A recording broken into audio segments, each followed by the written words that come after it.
I'm afraid my protocol.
You have a question, Taylor?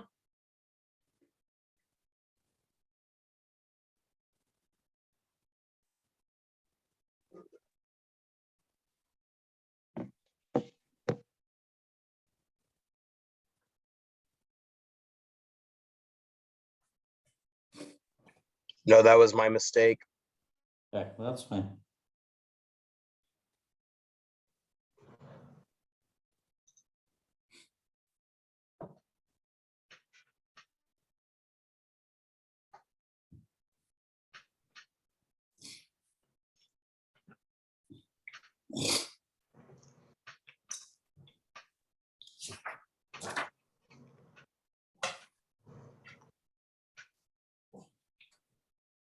Hello, everybody.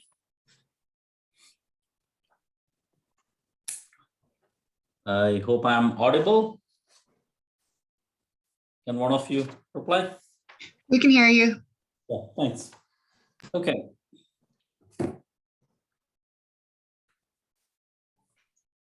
I did realize that when I close the window right next to the board, it seems to have more clarity. So hopefully today's lecture is a little more clearer than last time. We'll see how it goes. We have a quiz due every lecture right before the lecture. That's a due date. There is a homework 1 that's due on Friday.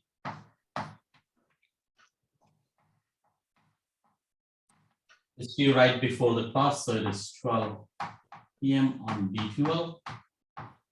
You need to scan your work unless you can type the equations necessary. You have to scan your work and put it on D2L. And I'm reasonably strict about the deadlines usually, but if you have any concerns, especially because we are going through this online platform, I will be a little lenient also. So if you're having difficulty with submitting, do let me know and I'll be lenient this week alone, or as far as this goes in the first couple of weeks, I'll be lenient.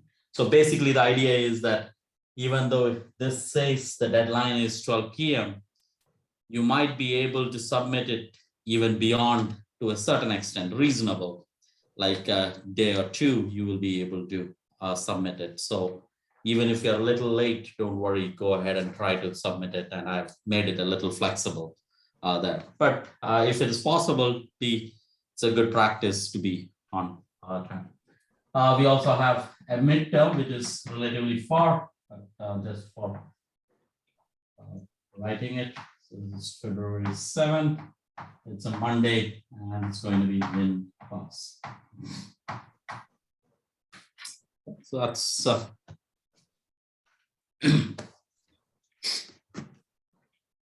any questions in general before I begin on the contents? Okay, if not, we started very little on what we said is dimensional analysis. So this topic is called dimensional analysis. It's the first chapter in the textbook. The basic idea, as we said earlier, is, let us say force is equal to 5.0 newtons, right? That's what you would say. Right, so that's force is 5.0 newtons. The basic idea is you immediately say that newtons is nothing but 5.0 kg meters per second square. So these are units for a quantity called Newton. You may not know it. We haven't come across this in the course yet. But suppose I were to tell you that there is a quantity F, which is measured in newtons, and its units is this. What you do need to know is that this is a unit of mass. This is a unit of length, and seconds is a unit of time. So when we say the dimension of F, even if we don't know what exactly F is, we don't have an intuitive feel for what force is. So dimension of force, this is read as dimension of F. Okay. The square brackets around F is read out as dimension of S. F, you drop 5 immediately. There is no dimension to a number.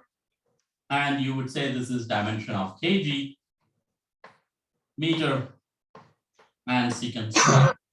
number is dropped completely. Kg is mass, so you say this is mass. That's length, meter is length, and second is time, so it is time squared. So you would say the dimension of the letter F is m raised to 1, L raised to 1, and T raised to -2. So that's what we are looking for. Given a quantity, is it possible to deduce what these dimensions are?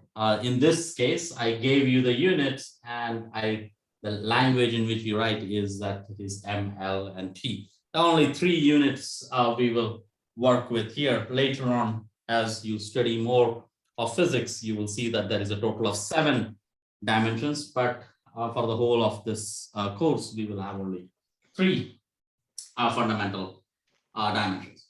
Okay, so let's do an example where this shows up.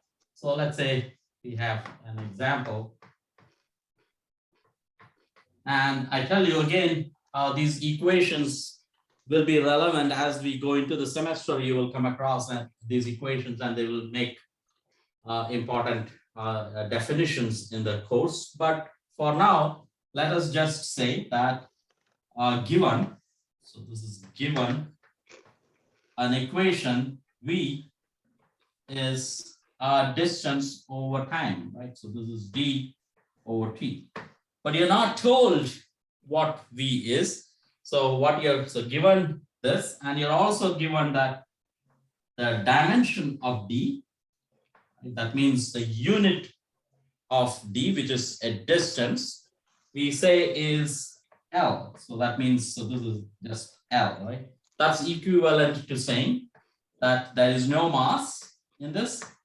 That is L is 1, and there is no time in it. So that's another way of saying this. So m raised to 0, anything raised to 0 is 1, right? E raised to 0 is 1. So that's another way of writing this in a more elaborate way. Given this, and let us say T is also given to you, and that's time T. And you would write that as M0, L0, T. So these 3 things are given.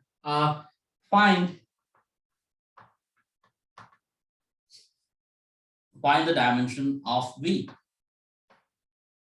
So that's the question, let's say. And it's, in this case, it is straightforward algebra. You would say, when I take the dimension of a quantity, it's just the algebra, you just distribute it out. So it's the dimension of D over dimension of time, which is straightforward. This is L over T, and you will say this is M raised to 0, L raised to 1, T raised to -1. So notice, so the idea is that even though you had no idea of what V is, later we will see that this is velocity. Even though if you don't know what this is, if this is just an expression, but if you know the units of D, and if you know the unit of T, you can make some conclusion about V. Give me a second.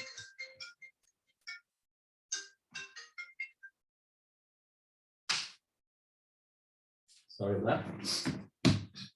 Okay. So that's an example, a straightforward example where 2 quantities are given, dimensionally given, and we can conclude the dimension of something else. So let's do another example where this place usually there's a small struggle in the beginning you have with these expressions, but let me try to clarify. Let me go slow a little bit. Let's say you have an equation of the following kind. So let's say X. Again, this is an expression you will see later on in the semester. At this point, these are just variables, some are variables. So let's say this is V, that's T, and that's half of A times T squared. So that's an equation that is given to you. Again, this is an example.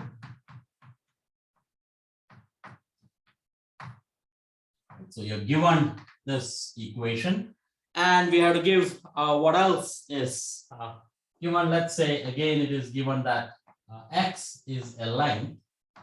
That means x is L. And let's say t is time.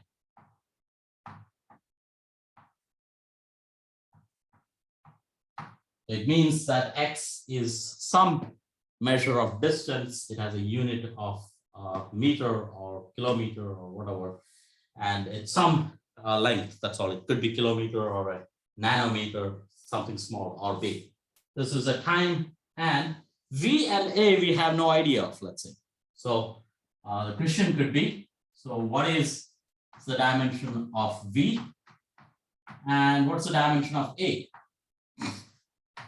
It turns out that, as we saw in the earlier example, v is again velocity and a is acceleration in this case, but pretend that you have no idea what this is. This could be an equation you just flipped through a textbook and you directly went into the 170th page, and you didn't care to see what these variables mean, and you just know that, or you happen to know that two of the variables are this.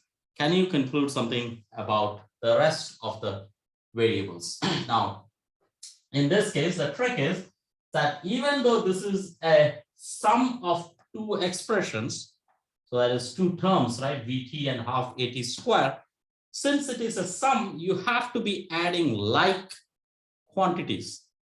Whatever you add has to have the same dimension. So notice what I'm going to write. The dimension of x has to be equal to dimension of v times t. And it's not plus here. You say this is equal. Dimensionally speaking, these two are the same. Whatever is a unit of this has to be the unit of this, because otherwise you cannot add things like 4 kg plus 3 kg you add. You don't add 4 kg plus 7 meters, right? So since you're adding two quantities by definition, if you want, they have to have the same dimension. So dimensionally speaking, this is equal. That's not a plus sign anymore. So it's plus half at squared. So one equation suddenly led to two equations, right? In fact, there are three equations, right? This is equal to this is equal to this, and this is equal. So there are three sets of information in here, and we are interested in the information about v. So since we are interested in the information about v, let's start from here. So we equate these two, right? So dimension of x is L, dimension of v, that's what I'm looking for, and dimension of t is t. Exactly like the earlier case, even though the expression was not x equal to vt, is having an extra term, the dimensionally speaking, it's the same quantity, v, right? V is the velocity, so it's L over t, which is L t minus 1, and I can write m also, right? So it's m raised to 0. Right, that's the way you would report it. What about a? What is the dimension of a? This time I can either relate this and this, or I can relate this and this. So let me relate the first and third. So I say dimension of x has to be exactly the same as the dimension of half a t squared. Right, if three quantities are equal, I can equate either one of the terms. And what is the dimension of x? That's L. What is the dimension of half? Half is a number. We said number doesn't have any dimension, so I just drop the half. And that is dimension of a and t squared. So it's t squared. So I learned that the dimension of the variable a is L t minus 2. And since there is no m there, so it's good to say it's m raised to 0. It's not necessary to put that m raised to 0. But since we know that there are 3 units, it tells that there is no quantity equivalence of mass in that. There is a 1 length, and there is 2 times in the denominator. Right? And this could I could start with an expression which goes plus C, A, B, P cube, and so on. And I can conclude all the parameters in there if I know two of them. And that in your homework, you do a problem like that where you write more expression, more terms there. And I try to ask you what is D or C and so on. So that's one quantity or one way of deducing the dimension of something. There is one more idea involved in dimension, which is very useful. I do have a question. Yes, please. For the second example, when we're looking for A, the dimension of A, when you get that by itself, you just have the mass to 0 power L to the first and T to the -2. I know that it's the negative because you're moving it from the denominator to the numerator. But like, are you rewriting it as 2L over T squared? And that's the dimension of A. Yeah, so let me do this again a little slowly. So, okay. So this tells us that this is L, right? There is a 1/2 there. And then there is A, and then there is T squared. Okay. And I would say this is dimension of A then is. I should also say this is dimension of 2, right? Okay. So this is dimension of 2 L, and there is a T in the denominator. Okay, is that clear until now? Yes. Is it necessary, or do you want us to have the dimension on 2? There is no dimension of 2. That's one thing I was stressing. I felt that might have been a confusion. So there is no dimension. A number doesn't have any dimension. Okay. Right. So number doesn't have any dimension, so you just drop it. Right. What is the dimension of 2? It's just there is no dimension. So you say it's 1. Right. So this is L over T squared. Okay. And then, if necessary, you can write this as this is a practice, but not necessary. This is m raised to 0, L raised to 1, and T raised to -2. Does that help? Yes, thank you. I just wanted to clarify. Okay, good. Okay.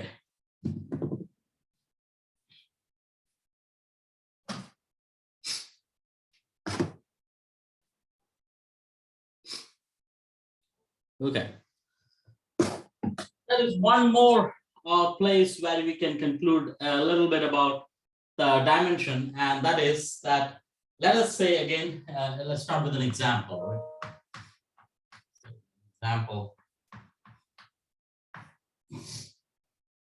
Again, there is a related example in your homework like this. So let's say there is an equation you see while flipping through a book, and it says x is equal to A times cosine of, let's say, omega times T. Okay, and that's it. And what is given to, or what you do know, is that you look around this equation in the textbook and you deduce or you conclude that, oh, x is actually length and t is time. And this much you could conclude, but you have no idea of what A is and what omega is, right? So immediately the question comes, what is the dimension of A? And what's the dimension of omega?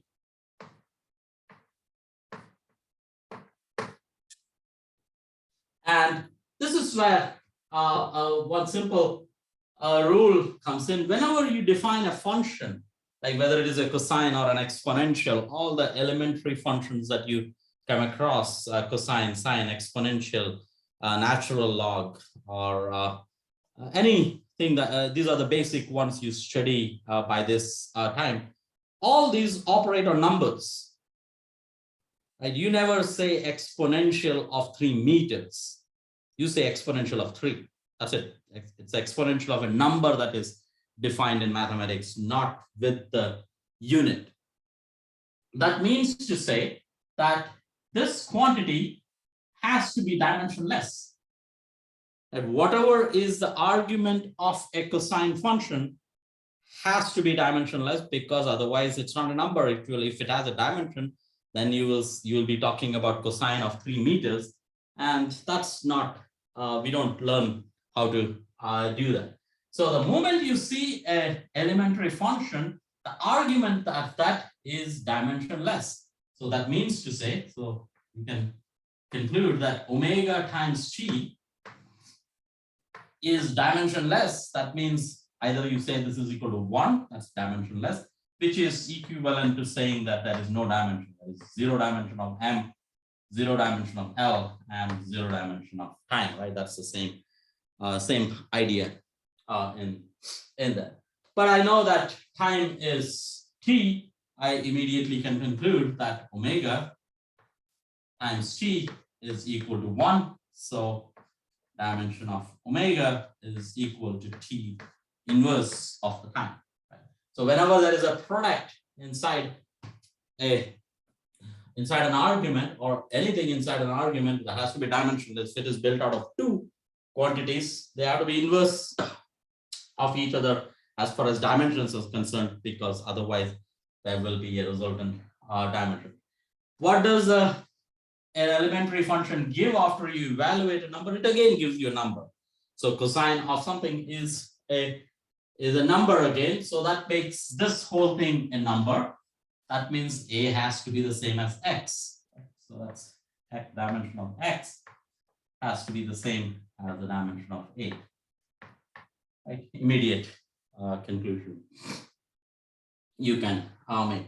Sometimes you can also, like in your homework, I think there is a problem where you want to talk about first to do the derivative. So if you have this expression x is equal to cosine omega t, it is also possible that, okay, let's do derivative of x.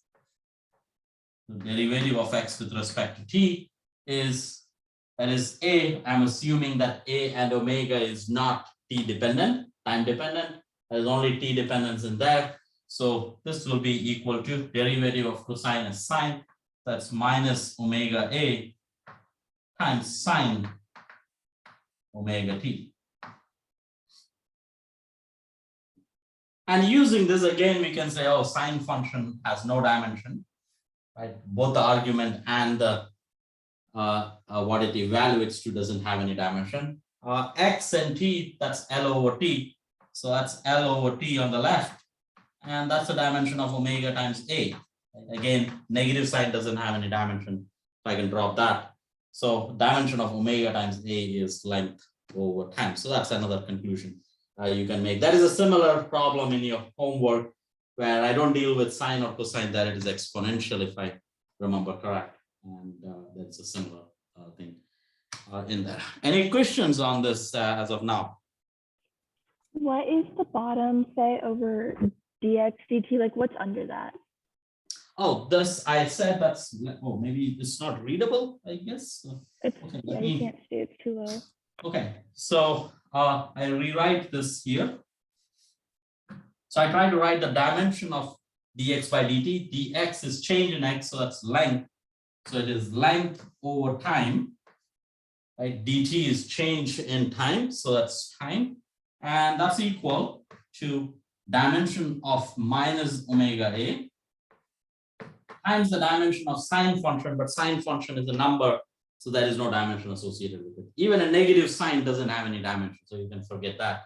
So what you can conclude is that dimension of omega times a is equal to L t minus 1. Does that help?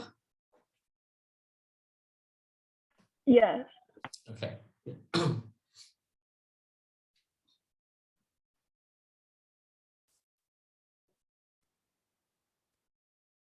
Yeah, there's a chat.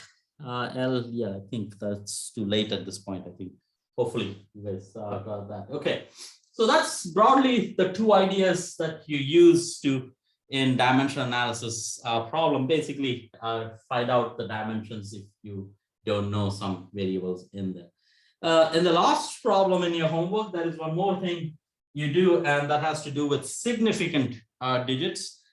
This is something we do all the time, whether we are doing engineering or physics. We report numbers, and a number should always have an error associated with it.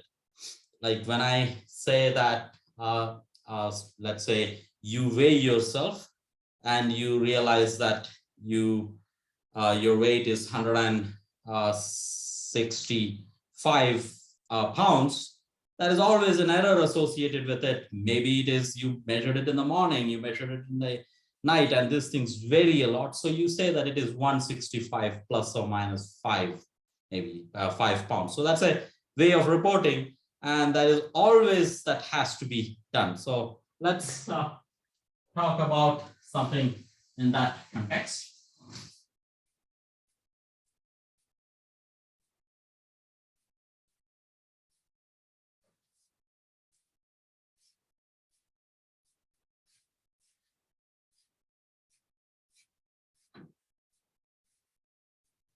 Okay, so we want to talk about significant digit now.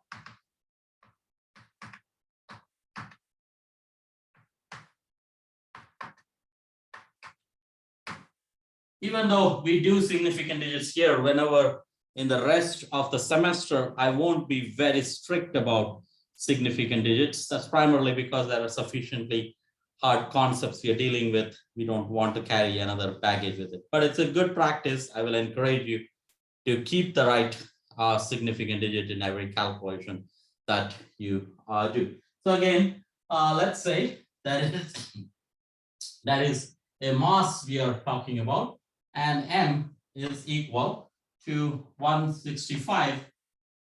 Let's put it in kgs, right, instead of pounds. So let's say this is about, let's say 72 kgs, right? Right, so that could be a number, and if you were to measure yourself, you will say, oh, that's I weigh 72 kgs. But any number without an error is not very meaningful. So you have to put in a number associated with this, error associated with it. So a more accurate description would be, you say this is 72 plus or minus, let's say there is an error of 2 in here. So that's 2 kgs. So that's, so this is an error. An error always has only one significant digit. It is not meaningful to say 72 plus or minus 27 kgs, because if the first number has an error, who cares about the next number? So 27, if it is 27, you would round it off to 30 all the time. So that's a luxury if you're doing, especially if you're doing a technical work, then you have the room for reporting a number in this form. But most often in colloquial work, or whenever we are not working on a technical subject, we don't write this 2, right? Then the idea is that you just say it is 72 kg. But you still want to have a feel for what is the error, at least an estimate of it. It doesn't have to be precisely 2. So at least an overestimate or a rough approximate idea of how much the error is. So whenever you have 72 kg, so if you do not have this number written in this form, so I'm saying we do not have this information anymore, right? We have only 72 kg given to us. And now we want to still associate an error with it. And this is an unsaid rule. So that's what it means by significant digit. The idea is that this is equal to, the moment I write 72, the idea is that the last digit has an error in it. So that's an understanding we put. Whenever I report a number, I say it is 72 plus or minus. How much is the error? Let's say 1. Right? And the last digit has an error. That's plus or minus 1. Right? So that's kg. So whenever I say, I talk about a number, there is an error associated with it inbuilt in here. So for example, the same number, if I were to say in another weighing scale, you measure your weight to be 72.0 kg. That's much more precise, right? It seems like both are the same numbers, but they are not. Now the error is in the second or the digit after the decimal. So you would say this is 72 plus, 72.0, 72.0 plus or minus 0.1. And the last digit, you add a 1 to that. And clearly, this is much more precise, right? You're saying your weight is 72.1 and 71.9. Here, it could be anywhere between 71 and 73. So that's a way of introducing error without actually writing the error. Just by writing this, you have given this information. So let's see how this propagates. We would like to talk about addition of errors. So let's say there are two masses, like you happen to be carrying a suitcase with you and you weigh yourself and the suitcase and you want to get the total mass. Like that could be an example. So let's say M now is, let's make this M1 and M is now M1 plus M2. So M1, let's say, is 72 kg again. And that immediately says that it is 72 plus or minus 1 kg. M2, let us say, is measured, has not been measured using a very precise weighing scale. So the best you could get is that it is about 30 kg. But then notice that if there is a 0 that's not significant, so that means what is the first non-zero number before or after the decimal? So that's this, right?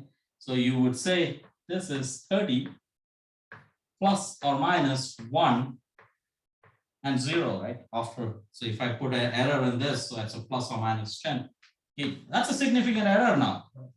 So we are saying this could be 30 anywhere between 20 and 40. That's a significant amount of error. Okay, so just because I used a weighing scale that was not precise enough, I have an error in this. But M1 is reasonably precise. But now I'm interested in talking about M1 plus M2, and the question is, how much error is there in the sum? So M is equal to, let me go to the other board, hopefully that will be better.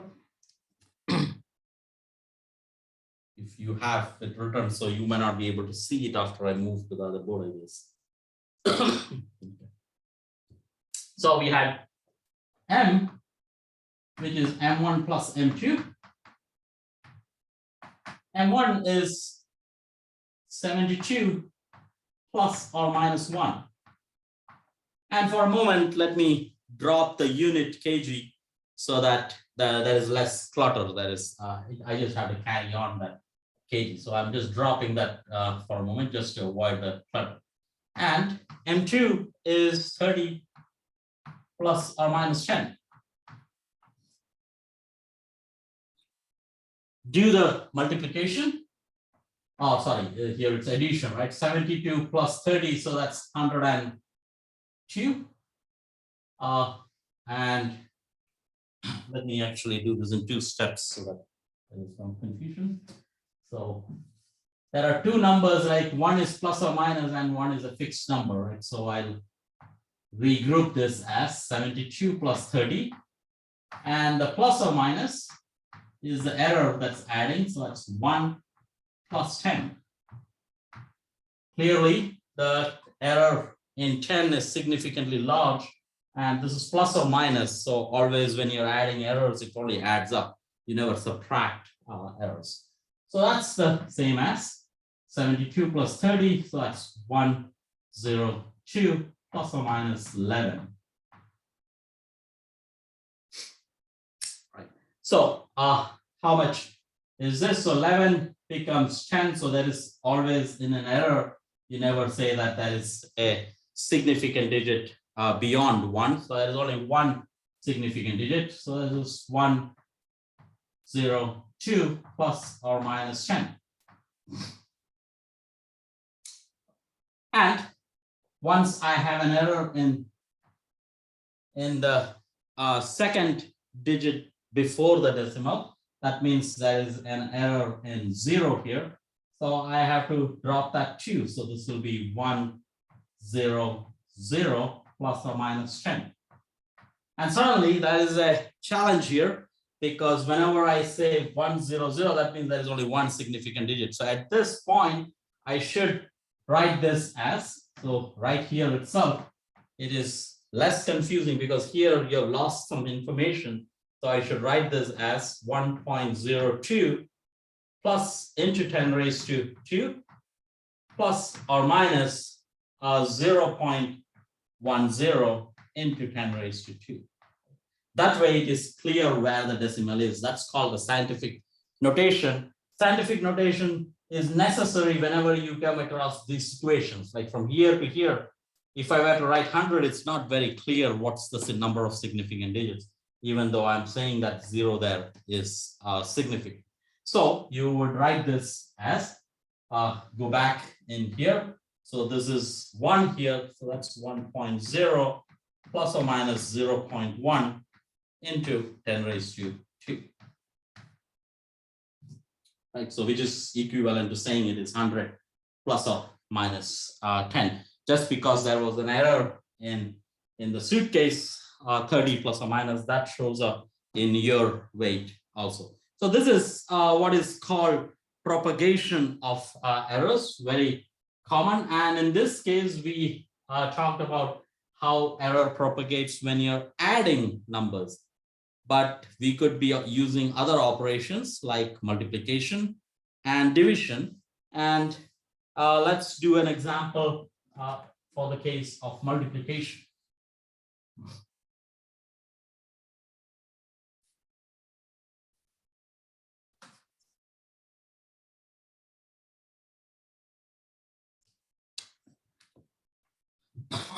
So let's say there is an expression, let's say z is equal to a product of two numbers, x and y. And let's say x is, let's say 23.5 and y is let's say 7 or 72, let's say. And so there are 3 significant digits in x, there is 2 significant digits in y. And typically, if you have come across this before, the general idea is that whenever you are doing products, the lower number of significant digits matters. So if you make a multiplication here, get z and keep only 2 significant digits, because the lower significant digit is what keeps. But let's go through what we our strategy here and see how it goes through. So this is 23.5 is immediately 23.5 plus or minus 0.1, right? That's what we understand. That's an estimation of the error in a number. And same thing here, y is 72 plus or minus 1. So what about z? Z is equal to x times y. So it is 23.5 plus or minus 0.1 multiplied by 72 plus or minus 1. Expand this out. This is of course the answer, 23.5 into 72, without the idea of how much is how many digits are significant. So that's 23.5 into 72. So that's 1692. That's the first multiplication. Second one multiplies with 1, 23.5. So that's plus or minus 23.5. Multiply this, plus or minus 7.2. And finally 0.1 multiplied by 1, that's plus or minus 0.1. These are all collection of errors. This is how error propagates, and you have to add up all the errors. Errors always add up. Even though it is plus or minus, you always have to add up the errors. So that's 1692 plus or minus, and this is 30.8. 23.5, so it's 13.7 and then a 8, right? So that's a total error, but this is an error. So what's the point in keeping so many digits in there? By definition, error has, this is not well known. We don't know what is 3 is not well defined there. It could be 3 or 4. So it's not very clear. So what's the point in keeping 8? So you drop 8, you drop the 0, but you cannot drop it clearly. So you, since that is a decimal, so it is 30, right? So you would say this is 1692 plus or minus 30, where only 3 is significant. So I dropped that 8. Now there is a, so there is a decimal here.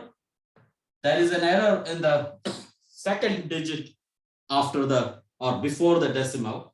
That means there is an error in the second digit after 9. Right? So again, I drop the 2. So you would say this is 1690. So by drop, I mean I remove the 2, remove the information of 2 in there, plus or minus 30.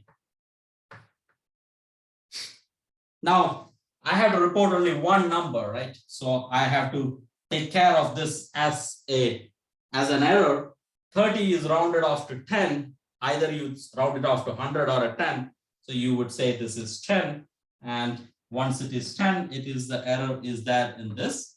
So it will be 1690. Right? That's your answer. And it is, if you notice, you will write this as 1.69 into 10 raised to 3. Right? That's a scientific notation wise. That's the way you will do this. The same idea can be done for division also, and there are a few problems I give in the last part of your homework, and this is all you will need for the homework. Next class we will actually start doing the actual concepts related to motion. We will introduce the idea of time, position, velocity, and acceleration, and so on. So I'll stop at this point. If you have questions, you can inquire. Otherwise, I'll stop at this point, even though it is a little early. Yeah. Could I just see the board really quickly? Oh, sure. Thank you.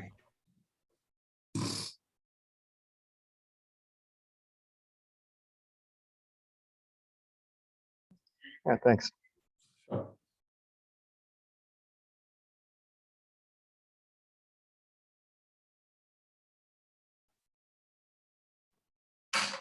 Can you talk through the last 2 steps again?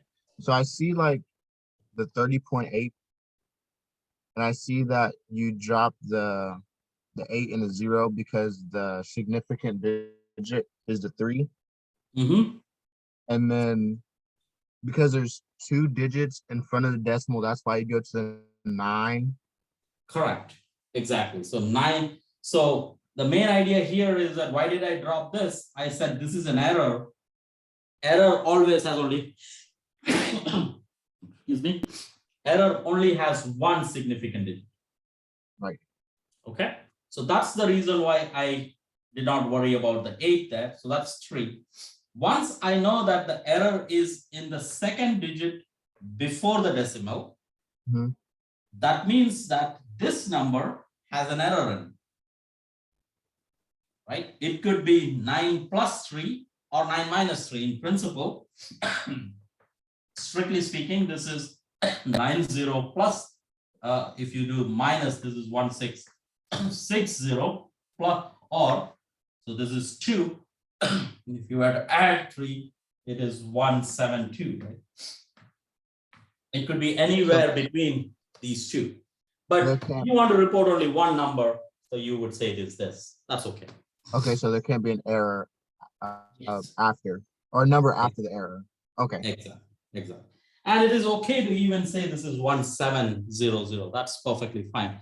In this way of capturing error, we miss a lot. So it is not a very precise way of reporting error because we are not really giving the error. It's just we are reading out the error from the number itself. So that's the price you pay. It can be 1,700 also.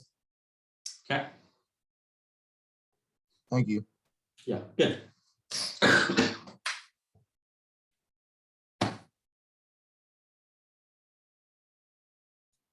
I have a question. It's not related to what's on the board. Sure. I just can't remember if you said that we have, or if the labs are canceled till we're in person again, right? I do not manage the labs, Okay. so you will have to contact the respective professor. Okay, thank you.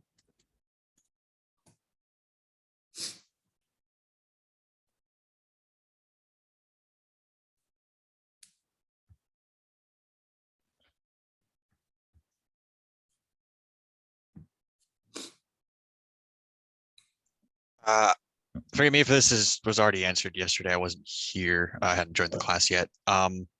Are you doing both online lectures and in person? Once that starts up? Okay, in the first week, this is going to be online, right? That's because I don't have a choice. That's a university taking the decision that all the classes has to be online. The next week onwards, if everything goes normal, we will have the classes in room 440. And the recordings, it now depends on whether you gain out of the recordings or not. If there is a popular request for it, I don't mind recording the lectures right there. But these lectures were recorded in the last year, this semester, and they are pretty much identical, so that helps. And even the solutions are available. So unless students really come to me saying that they will gain out of it, I might not record it. Does that answer your question? Yeah, thank you. Mm-hmm.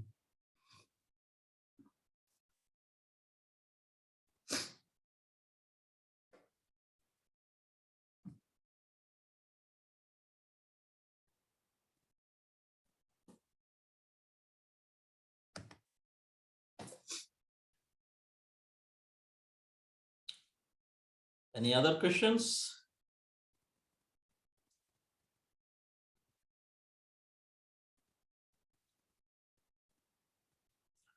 Okay, if there are no questions, I think I will stop at this point.